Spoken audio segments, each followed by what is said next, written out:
Oh, what is up, my friends? How's it going? Welcome. If you're returning, welcome back. If you're new, welcome to the channel. Working out when you're working through recovery of an eating disorder. Oof. This is a really tough topic, but it's one that was honestly so essential to my recovery, and that's why I personally wanted to touch on what got me through it and how I think it can help you. I'm not gonna try and answer whether you should or should not work out. It's not what I'm gonna try to answer. I am gonna walk through what worked for me and how, if you are going to work out in anorexia recovery, how to do it best. Working out and eating disorders, there's a very, very thin line in between both of those topics. That's what makes this topic in general just so delicate to talk about. I can just feel the shortness of breath of like an eating disorder specialist who sees this thumbnail or sees this video on YouTube. Oh my gosh, what is this dude gonna say about working out and having an eating disorder? No, that's why that's why I know that when I was in recovery at the time that I started working out, I probably should not have done it. I probably shouldn't have done it. But I learned a lot during the time that I was in it. I ended up not losing weight when I was working out. I don't want you to make the same mistakes I made when I was going through it. So hopefully you can learn from what I did if you do choose to work out when you're in some sort of eating disorder recovery. So if you find value from this at all, or any of the stuff that you're watching, consider subscribing. Working out and eating disorders. Let's talk about it.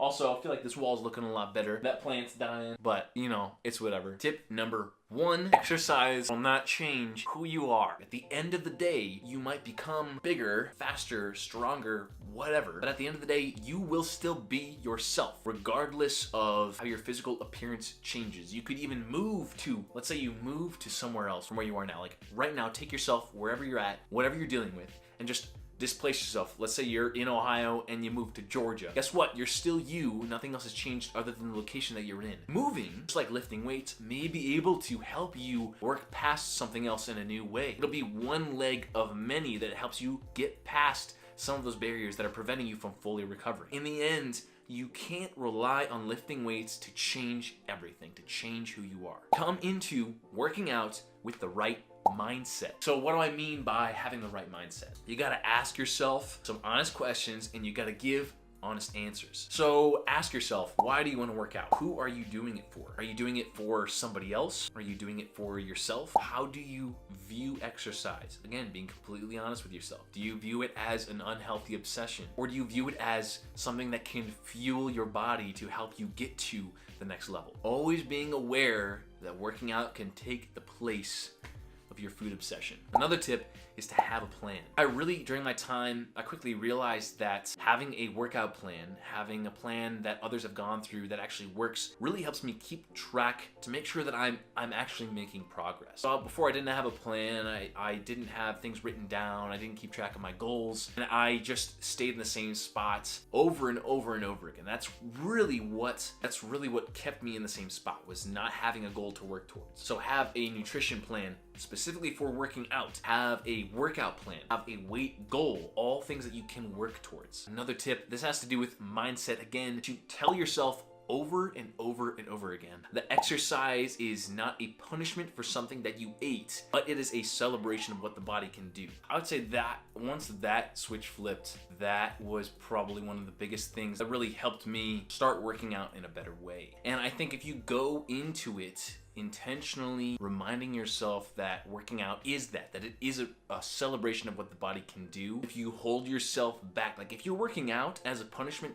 for yourself for eating something, I would say you probably should not work out. If you're to that point, you should just put that on the back burner and start to really develop your viewpoint of food before you get to that workout spot. Another thing that really helped me is to be disciplined, but do not be obsessive. Working out can become obsessive, but it doesn't have to be. There's a fine line between discipline and obsession. If you use that, I'm gonna call it a skill. If you use that skill to make sure that it's kept healthy, then you can use discipline to stay in a good, healthy workout cycle and a good, healthy nutrition plan paired with that workout. Another thing that really helps is to have someone who knows your situation, what you're going through with food and with starting to work out, who can be accountable for you. So someone who's willing to call you out on your stuff, you know? So I had a friend or a couple friends actually, who knew what I was going through and who were willing to kind of keep check on me, like in the moment and say like, dude, are you sure you're doing what you should be doing? Or I feel like you're doing too much. Like, take a break. Let's go take a break. Let's go do something else for like a day or something like that. Someone who knows your situation, who can kind of like, who you can trust to call you out and to help you take a step back and truly ask yourself some tough questions. Another thing, and this one's like pretty specific, set a time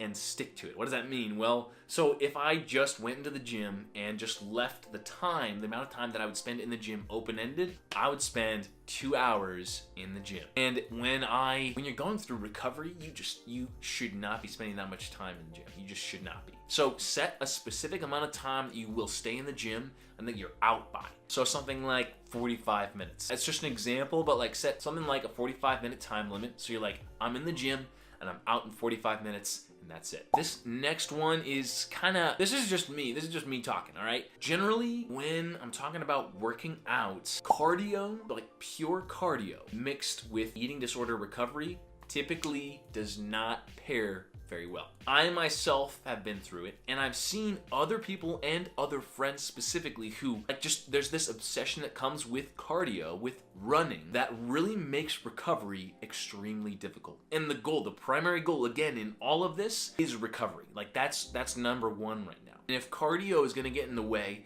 and typically from what I've seen just firsthand, it does get in the way, then I have a hard time saying that yes, you should do cardio, strictly cardio, in with eating disorder recovery. Something like yoga, something like weight training, something maybe even like insanity, where it's half cardio, half weights, like HIIT training. I mean, once I stopped doing cardio and once I started really focusing on weights and weight progression, then it really it helped me double down on recovery. It really did. Oh yeah, another one. Okay, so this one's like, I feel like this one flies under the table a lot, but it's one that's really important. I don't hear a whole lot of people talking about it. It's sleep. When I was going through anorexia and even through recovery, sleep was like really tough for me. Like I just wasn't able to sleep very well. Like a lot of working out is what you eat, how you sleep, and how you do in the gym. Like those are 3 huge things. Sleep just helps you recover from whatever training you're doing. As I really started like working out more, I really started focusing on sleep. And from that, I got back my healthy sleep pattern. And that